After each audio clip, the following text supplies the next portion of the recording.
What's happening, everybody? Pete Pardo here from Sea of Tranquility. Welcome to pick number 4 of albums that are 30 years old in 2024 as we look back on the year 1994 to 31 albums that are celebrating their 30th anniversaries or 30th birthdays this year in 2024. And today, for pick number 4, we're going to go to a British band. This was their 14th studio album, released March 21st, almost 30 years ago, right? Just shy of a couple weeks here. 1984, recorded at the Jacaranda Room in Hollywood, California. Produced by Trevor Rabin for Victory Music. I'm talking about Talk by Yes. And yes, that is an awful, awful album cover. One of the worst of all time, in my opinion. Just screams laziness to me. However, this album has held up fairly well. You know, when assembling these lists, right, I usually have a big master list. And this was always on the master list. And I was always kind of like, I'm not quite sure it's going to make my top 31.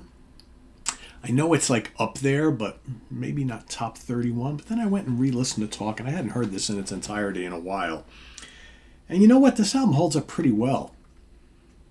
I'd argue that maybe this album possibly might be stronger than Big Generator. It's not quite up to the standards of 90125, but I think the band were on the right track with getting back to doing Yes-type music, and most of the songs on here are pretty long. And but there is some poppiness to it, right? Because you got Trevor Rabin involved, and that's just the way he is. To me, this more sounds like, I think, a very strong Trevor Rabin solo album than a Yes album. But that being said, I still think it's pretty damn good on its own. And I think, sometimes with time, you start to feel a little more fondly of albums that you liked in the past but maybe didn't love. Maybe your taste change a little bit. Maybe you kind of grow to appreciate things a little bit more. I think this album, in time has warmed up to me a lot more than it did back in the day. So, of course, we've got the lineup here of John Anderson on vocals, Trevor Rabin guitars, keyboards, vocals, Chris Squire bass guitar, vocals, Tony Kaye, and Mr. Tony Kaye on Hammond organ, and Alan White on drums. Of course, Tony Kaye, very notorious for basically being just like an organ player, maybe a little piano. He was not a synthesizer guy, so how much he really contributed to the music on this album, I don't know. My guess is if you listen to this, Big Generator and 90125, the bulk of the keyboards are probably done by Trevor Rabin. That's my guess. All right, so what do we have on this album? So, like I said, we've got most of the songs are fairly lengthy, most of them anyway. You've got The Calling, which is one of the singles. I think The Calling is really good. It's about 7 minutes long, written by Chris, John, and Trevor. Good melodies on there, nice instrumentation. I think the band, like I said, we're stretching out a little bit more on this one as opposed to Big Generator. I Am Waiting, I think, is terrific. That's also goes over the 7-minute length. I love the kind of back and forth vocals between John and Trevor. Really catchy chorus on that. Real Love Rocks, right? It's kind of adventurous, almost 9 minutes long. State of Play is pretty good. Not one of my favorites on here, but it's okay. It's one of the shorter pieces. Walls, also pretty good. Co-written with Roger Hodgson, of course, from Supertramp. I like that. That's got a great chorus, nice melody to that. Where Will You Be? That's okay. Not one of my favorites on here, but it's not too bad. And then you got the big, epic kind of suite to finish off the album, which is called Endless Dream. I think that was the song that most classic Yes fans were kind of like, salivating over when this first came out, thinking, all right, they're returning back to doing epics. I think it has its moments. It's roughly, 15, 16 minutes long. The first part of it is Silent Spring, which is absolutely terrific. That's like the instrumental part of it. Rabin's just cooking on the guitar on that. Really, really good. I just wish that was longer. And then you got the bulk of it, which is called Talk, right? That's about 12 minutes long. Some really good parts to this. Some of it's kind of mellow and atmospheric. Picks up the pace, right? Not too bad. Then it ends with Endless Dream. And that's also very good. So, but yeah, it's roughly, I don't know what this album is in total. I think it's just under an hour's worth of music.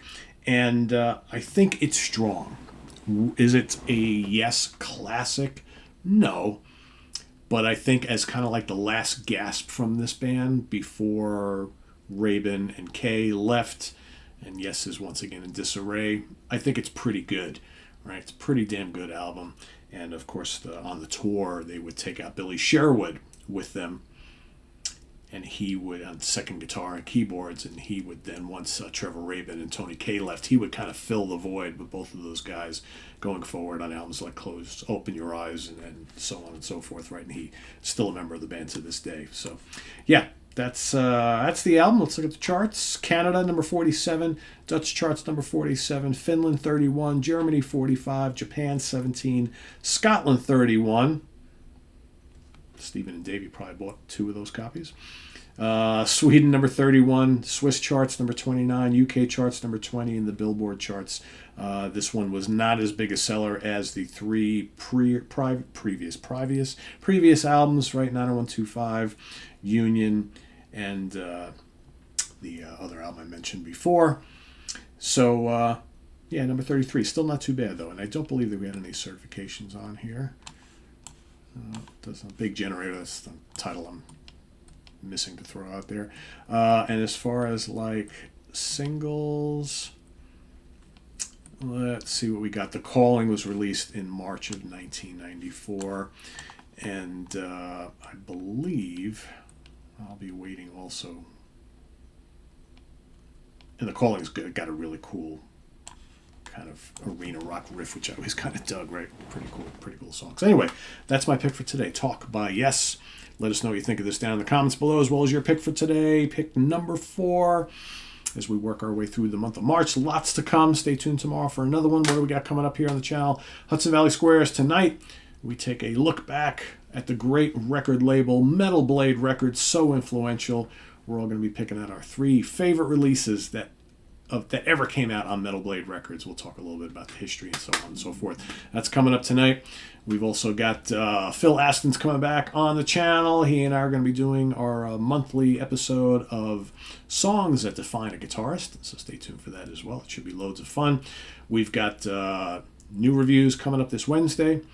We've got the Monsters Den this week. We're going to talk about some of our favorite, least favorite, and comic book wish list, comic book adaptations for films. Right? What's our favorite? What's our least favorite that we've seen? And what's one we've never gotten that we'd love to see?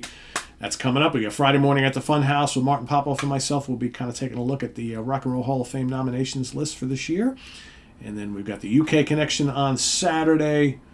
It's AOR Melodic Rock Day, so stay tuned for 3 examples of a classic, an underground classic, and they did an AOR Melodic Rock album, right? And then Sunday, of course, is Ranking the Album. Scott Lade from the Prog Corner and myself will be doing Arabs in Aspect, the great heavy progressive rock band from Norway. So lots happening this week. Stay tuned. Also, we've got a brand new series that I'm going to be debuting this week.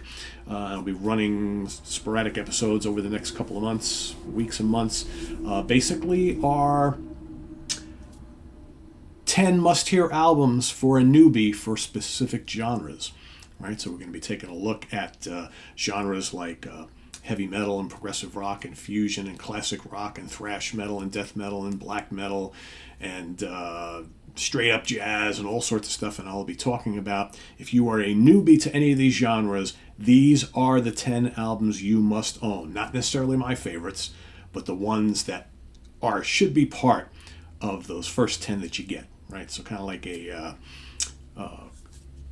check-off list of mandatory listening and purchasing if you're brand new to a genre, right? So that's coming up. Hard rock would do as well. So that's coming up starting probably this week. We'll probably hope to get a couple episodes to you this week, and over the next bunch of weeks we'll be doing more on that. So that's real. That should be something good for some of you who maybe watch this channel, but you don't buy a lot of stuff, or there's certain genres we talk about that you've never really dove into. But more specifically, I think these videos are more for people who are not everyday watchers of the channel, right? Folks who maybe, not they're kind of like music, but they're not heavily into music, and maybe they every now and then check out SOT, and they're kind of like, oh my God, they talk about so much music on that channel, I wouldn't know where to begin. Well, these are the episodes for you about where to begin. So those are coming up. Stay tuned real soon.